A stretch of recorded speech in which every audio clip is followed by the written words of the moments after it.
আমি শুধু বলতে চাই 1971 সালের যুদ্ধ মায়ের আমার সাথে আছেন সেই 1971 যুদ্ধে যারা শহীদ হয়েছেন 30 লক্ষ মানুষ এবং 2 লক্ষ পাপনের যুগের বিনিময়ে স্বাধীন বাংলাদেশ সার্বভৌমত্ব পেয়েছে।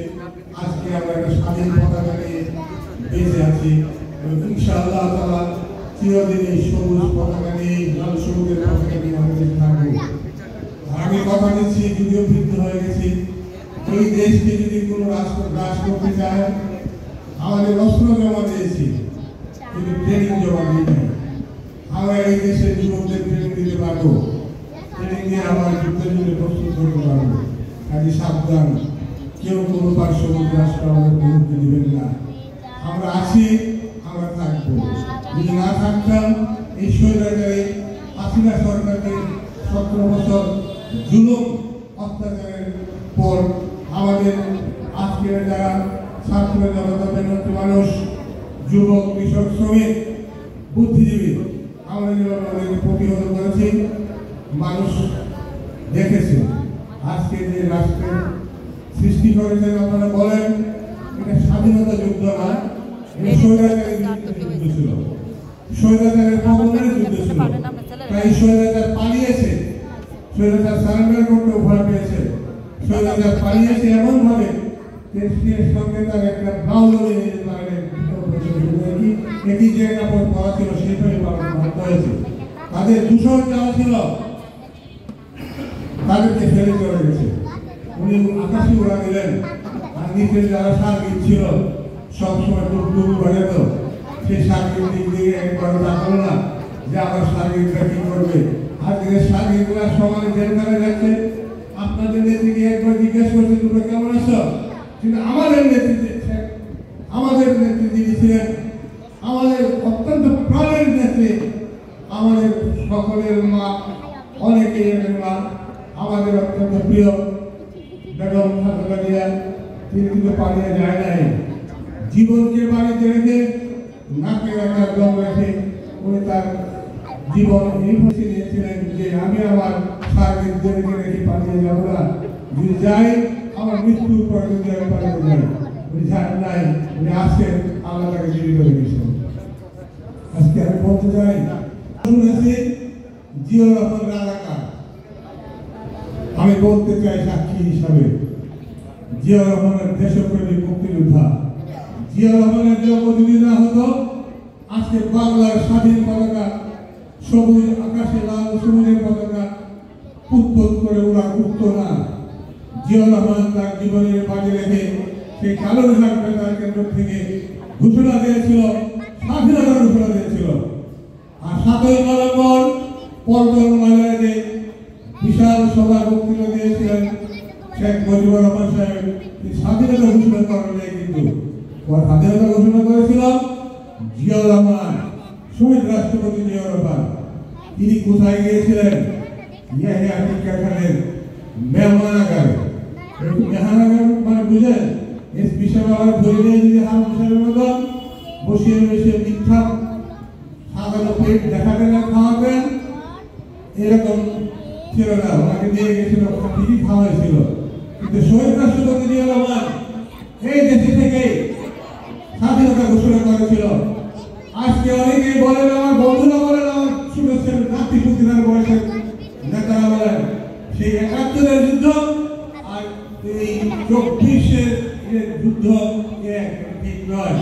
24-এর যুদ্ধ হলো দেশ স্বৈরাচার যুদ্ধ, আর 21-এর যুদ্ধ ছিল স্বাধীনতার যুদ্ধ, দেশ স্বাধীনতার যুদ্ধ। এখানে অনেক মুক্তিযোদ্ধা আছে, আমি সবার নামে চিনি। অনেকে আমার জুনিয়র, আমার অনেকে আমার সময়ে আমার সিনিয়র একজন আছে, আমি দাওয়াতপুর। কিন্তু এখানে ভদ্রলোক সব ভুলে গিয়েছে আমরা সেই 71 সালে কি আওয়ামী লীগ, কি জাসদ, কে ছাত্র ইউনিয়ন, আমরা ভুলে গিয়ে যুদ্ধ করেছিলাম। যুদ্ধ কারা করেছিল? গ্রামের কৃষকের সন্তানরা। কারা যুদ্ধ করেছিল? মেহনতি শ্রমিকরা। কারা যুদ্ধ করেছিল? রিক্সাওয়ালারা। কোন অফিসিয়াল বড় অফিসিয়ালের ছেলে মেয়েরা যুদ্ধে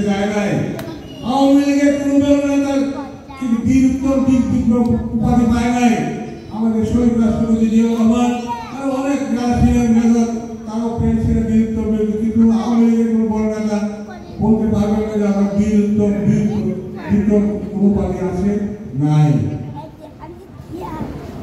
আমি একটা কথা বলতে চাই, এই দেশের আওয়ামী লীগের সময় সুনাম ধন্য ব্যক্তি মন্ত্রী সোহেল আশরাফ আমাদের কোম্পানির সঙ্গে, আমাদের কোম্পানির নাম ছিল সাফায়েত কোম্পানির নেত্রকোনা, আমি ছিলাম তার QIC, আমরা দুজনে বন্ধু ছিলাম, কমার্সে কম পড়ালে আমরা বিকম পাস ছিলাম, দুজনে লাইফ স্কুলে ছিলাম। আমরা লস থেকে ল কলেজের ছাত্র হিসেবে আমরা যুদ্ধে অংশগ্রহণ করি এবং আমার মধ্যে গাজী হয়ে ফিরে আসি। আমাদের সঙ্গে আমার পাশে অনেক ছেলে শহীদ হয়ে গেছে। আমি তেল ভাড়াতে দিয়েছি, আমি মহেন্দ্রগঞ্জে ক্যাম্পে পুষ্টেড হয়ে জামালপুরেও ইন্ডিয়া এবং জামালপুরের বর্ডার সেখানে যুদ্ধ হয়েছি। শহীদ রাষ্ট্রপতি জিয়া রহমানের ব্রিগেডের আন্ডারে শহীদ রাষ্ট্রপতি জিয়া রহমানের তিনটা কোম্পানির দায়িত্বে ছিলেন, first Bengal, third Bengal, eight Bengal. যদি কোনো আর্মি ভাই রিটায়ার্ড এবং প্রেজেন্ট থেকে থাকে নিশ্চয়ই স্বীকার করবেন এই তিনটা কোম্পানি ছিল, এখনো হয়তো আছে। এই তিনটা কোম্পানির নেতৃত্বে ছিলেন শহীদ রাষ্ট্রপতি জিয়া রহমান এবং আমি এবং একজন সৌভাগ্যবান ব্যক্তি, আমি শহীদ রাষ্ট্রপতি জিয়া রহমানের নেট ফোর্সের সদস্য হয়ে নেত্রকোনা কোম্পানির একজন সদস্য হয়ে আমি তেল ভাড়াতে এবং পরে মহেন্দ্রগঞ্জের ক্যাম্পে পোস্টেড হয়ে ধানবাগানপুরে আমরা যুদ্ধ করেছিলাম। এবং প্রথম অপারেশনে আমার সঙ্গে আমার কোম্পানির দুইটা ছেলে শহীদ হয়েছিল, একটা ছিল মদনের সিদ্দিক আর নাম করার তার নাম ভুলে গেছি, অনেক আগের কথা। কাজে আপনারা অনেকে বাহা বলেন, এখন নাকি আবার নতুন স্বাধীন দেশে আমরা শ্রদ্ধা করে আমার নাতিপুতির বয়সের ছেলে মেয়েদেরকে আমি সম্মান করি, তাদের অভিভাবকদেরকে। আমরা দেশ স্বাধীন করেছি 1971 সালে, আর আপনারা দেশ পুনরুদ্ধার করেছেন স্বৈরাচারী সরকারের শেখ হাসিনার আমলের যুগের বিপদ ধ্বংস করে দিয়ে। আজকে আমি বক্তব্য আমার সমস্যা হলে বিশেষ করে অফিসিয়াল সাহেবের সময় পেয়ে দেন। আমি কিন্তু সবাইকে অ্যাড্রেস করতে পারছি না বলে আমি খবর নিয়ে নিচ্ছি অফিসিয়াল দল অফিসিয়াল সভা গেছে, অ্যাড্রেস করলে সেই সময় পাবো এই জন্য। আরেকটা কথা আমি বলতে চাই, আমরা সবাই মিলেমিশে যে দেশের থেকে আজকে 17-18 বছর পরে পাবলিক হল, যে পাবলিক হল আমি দেখেছি শুরু কিনছে, এই পাবলিক হল কত সুন্দর ডিসেম্বরে দেখলাম এই চেহারা, আর আজকে 26 মার্চে দেখলাম সুন্দর চেহারা, ফ্যান আছে সুন্দর, টয়লেট আছে সুন্দর, আছে সব কিছু আছে, কিন্তু আগে ছিল না। আজকে এই শৈল শাসনের পতনের পরে আমি আপনারা এখানে আসতে পেরেছি, এটা আমাদের মনে রাখা উচিত।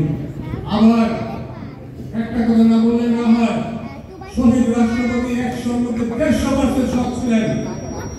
আমি যখন নেত্রকোনা প্রথম এমপি হলাম 79 সালে, নেত্রকোনা 6 জন সিটের 6 এমপির মধ্যে 2টা পেয়েছিলাম বিএনপি ধানের শীষ, একটা কেন্দ্র আলোচনায়, আমি নেত্রকোনা 8 পাড়া সদর, এই 2টাই ছিলাম এমপি, বাকি 3টে ছিল আওয়ামী লীগ। আওয়ামী লীগের নেতা এখানে আছেন, তারা নিশ্চয়ই বলবেন মুভেন সাহেব, মোশাররফ সাহেব পূর্বধারা আরেকজন ছিলেন, আর বাকি একজন ছিল গাছর। শহীদ রাষ্ট্রপতি জিয়া রহমান রাষ্ট্র ক্ষমতা নেওয়ার পর 1974 সালে এই দেশের গরিব মানুষের কোনো কথা বলার সুযোগ ছিল না, প্রত্যেকটা পত্রিকা বন্ধ করে দিয়েছিল, মাত্র 4টা পেপার ছিল পাবলিশ হতো, আর কিছুই ছিল না, রেডিও টেলিভিশন ছিল না। সময় সংক্ষিপ্ততার কারণে কথা আমি বলতে পারবো না, আলোচনা সবাই নিজেদের আলোচনা এই জন্য কিছু আলোচনা করছি। 1971 সালে আমার বাড়ির পিছনে নদীর ঘাট ছিল, সেই ঘাটে বসে পাকিস্তানের বলে একটা ইন্টারন্যাশনাল সুরক্ষিত টেলিস্টার ছিল, সেটা এই ঘাটের উপর রেখে মাটিতে বসে শুনছিলাম খুব নীরবে, শুনে বললে আমার পাঞ্জাবিরা ধরে নিয়ে যাবে, আমাদের বাড়ি ঘরটা পুড়িয়ে দেবে। আমার মাস্টার ছিলেন এমসিএ, তখন 70 ইলেকশনে এমসিএ ছিলেন, বাগমারা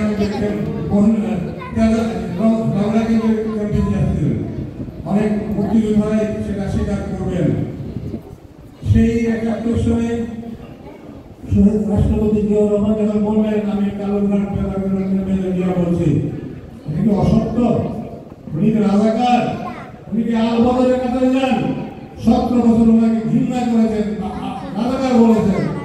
তার এই ডাকে উদ্বুদ্ধ হয়ে আমি সাফায়েত সহ আমরা অনেকেই যুদ্ধে অংশগ্রহণ করবো বলে স্থির হই এবং যুদ্ধে অংশগ্রহণ করি। আমার সৌভাগ্য হয়েছিল তেলখানাতে জিয়াউর রহমানের 8 বেঙ্গলের অধীনে আমরা চট্টগ্রাম কোম্পানি জেট ফোর্সের সদস্য হিসেবে ট্রেনিং করেছিলাম। আমরা 303-তে যুদ্ধ করে নাই। আমাদের আর্ম ছিল এলএমজি, এইচএমজি, মর্টার, এইসব এলএমজি, ব্রিটিশ এবং চায়না। চায়না এলএমজি সত্তর করে মাত্র আমি বলি। চায়না এলএমজি ম্যাগজিন ছিল গুল, পুলিশের উত্তরে ছিলেন। আর ব্রিটিশ এলএমজি যে ছিল ম্যাগজিন ছিল খারাপ। 2 হাতে 2 এলএমজি চালিয়েছিল সেই ঘটনাটা। উপর থেকে আমাদের কভারিং ফায়ার এসেছে, ওয়াটার শেল এসেছে, আমাদের এলএমজি গান উপর দিয়ে গিয়েছে, আমরা করে গিয়েছি। অনেক আহত নিহত হলে আলাদা করে যাবে। আর আপনারা অনেকেই বলেন আপনাদের বোড়া হয়ে গেছে, কথা একটু বেশি না। তাকে নিজে রক্ষা করে আমি আমার বক্তব্য শেষ করতে চাই আর বলতে চাই, জিয়াউর রহমানের যদি জন্ম না হতো দেশের স্বাধীনতা ঘোষণা হতো না। 7ই মার্চ কিন্তু পরবর্তী স্বাধীনতা ঘোষণা হয় নাই। আমি এত বিদেশে যেতে চাই না। আর জিয়াউর রহমান স্বাধীনতা ঘোষণা করেছেন বলে দেশ স্বাধীন হয়েছে। আর জিয়াউর রহমান অত্যন্ত মহান মানুষ ছিলেন বলে শেখ হাসিনা বাংলাদেশে আসতে পেরেছিল। জিয়াউর রহমানের পার্লামেন্ট যখন চলছিল 1980 সনে, জিয়াউর রহমান ক্ষমা করে দিয়ে শেখ হাসিনাকে ভারত থেকে ডেকে এনে বাংলাদেশের প্রতিষ্ঠিত করলো। করার পর এই ইতিহাস অনেকেই জানে না, শুনে নিন, মনে রাখবেন। আমি যখন পার্লামেন্ট মেম্বার, তখন জিয়াউর রহমান শেখ হাসিনাকে বাংলাদেশে আনলেন, জায়গা করে দিলেন, বাড়ি ফেরত দিলেন, ঘর সংসার টিকিয়ে দিলেন। কারণ ওরা ভারতের সাথে সম্পর্ক খারাপ হয়ে গিয়েছিল, সেই সংসারটা করে দিলেন। কিন্তু শেখ হাসিনা জিয়াউর রহমানের স্ত্রী আমাদের ম্যাডাম বেগম খালেদা জিয়াকে অপমান করেছে, বাড়িটা ছিনিয়ে নিয়েছে। আজকে ঢাকায় শেখ হাসিনার তার একটা ভীতিবাদ রাখে নাই। আজকে ম্যাডাম আমাদের তার রহমান আজকে ভালো বাড়িতে থাকেন। কিন্তু শেখ হাসিনার বক্তব্য কোথায়? দুনিয়ার আল্লাহ দুনিয়ার বাইরে সব দেখিয়ে দিয়েছে, একদম বিলীন হয়ে গেছে, শেষ হয়ে গেছে। 80 সনে শেখ হাসিনাকে জীবন ফিরিয়ে এনেছিলেন বলে উনি ষড়যন্ত্র করে কাল লাগিয়ে বেশ দিয়ে জিয়াউর রহমানকে মেরেছেন চিটাগাঙে থাকে খাবে। এবং জিয়াউর রহমানের মৃত্যুর পর আপনারা দেখেছেন হাজারো কোটি মানুষের জানাজার শরীর হতে। কিন্তু শেখ মুজিবুর রহমান সাহেবের জানাজায় কত মানুষ দিয়েছিলেন? আজকে শেখ হাসিনা যে পালিয়ে গেছেন আপনাদেরকে রেখে, যারা আওয়ামী লীগ করেন, কেন উনি একবার ভাবলেন না আমাদের মেলাগুলো কি হবে? উনি একা পালিয়ে গেছেন। কারণ উনি একা এসেছিলেন ইন্ডিয়া থেকে বাংলাদেশে মেয়ে হিসাবে, আবার একা পালিয়ে গেছে সকল দূষণকে সঙ্গে রেখে ইন্ডিয়ার বধূ হিসাবে। ইন্ডিয়া আরামে কাটছেন। আপনাদের কথা একবার ভাবছেন যে আমার অনুসরণে কি খাচ্ছে? জেলখানা খেয়েছে আটা রুটি আর খাচ্ছে গুনে ধরা মুসলিম তেলের পেশা নিতে। উনি তো ভালো খাবার খাচ্ছে। চরিত্র পাল্টান, সময় এখন আছে। বাংলাদেশের পতাকা দলে আপনার যেন হন। আমি বলবো না বিএনপির পতাকা দলে যেন হন। বিএনপি যদি ভালো দল হয়ে থাকে, বিএনপি যদি জিয়াউর রহমানের দল হয়ে থাকে, বিএনপি যদি বেগম খালেদা জিয়ার দল হয়ে থাকে, বিএনপি যদি তারেক রহমানের দল হয়ে থাকে, আপনারা নিশ্চয়ই আমাদের সঙ্গে বিজয় হবেন। আমি আহ্বান জানাবো না। আমি বলতে চাই, সাদাকে সাদা বলুন, কালোকে কালো বলুন। এবার আসে প্রশাসনের দেবে। আমি একটা ব্যক্তি, আমি আমার দেখা বলা একটা কনসার্ন, আমার জীবনে খুব শখ ছিল পাকিস্তান হলে আর্মিতে ঢোকার জন্য। কিন্তু আর্মিতে তার সুযোগ আমার হয় নাই। ট্রেনিং করতে পরীক্ষা দিতে গিয়ে আউট হয়ে গিয়েছিল। আল্লাহ আমাকে সেই জায়গা থেকে জিয়াউর রহমানের ব্রিগেডের ট্রেনিং করে আমাকে মুক্তি দেওয়া দিয়েছিল। পরবর্তী আমি তো তখন যদি আমি এই পজিশনে আসতে পারতাম না। প্রশাসনের বলছি 17 বছর প্রশাসন পকেট প্রশাসন হয়ে গেছে। আরো একটা বলতে চাই, এটা আমার কষ্ট। আমার একটা সাথ ছিল আর্মিতে যুক্ত করা, আমার মেয়েটারও একটা সাথ ছিল বিএসএস ক্যাডারের অফিসার হওয়া। বিএসএফ ফর্ম বিতরণের সময় এই নেতৃত্বগুলো যারা প্রশাসনের কার্যালয়ে যে আমার মতন আশরাফ খান, আমার মতন একজন মুক্তিযোদ্ধা, আমি একটা ফর্ম পেলাম না, ফর্ম শেষ হয়ে গেছে, টাইম সময় পার হয়ে গেছে, 24 ঘন্টার মধ্যে 42 ঘন্টা বা 30 ঘন্টা পার হয়ে গেছিল, কিন্তু আমাকে একটা ফর্ম দেওয়া হয় নাই। আমার মেয়ে 7টাও পূর্ণ হয় নাই, বিএসএ পাস করবো না ফেল করবো জানতাম না, কিন্তু পরীক্ষা দেওয়ার একটা সুযোগ পেত, সেই সুযোগটাও দেয় নাই।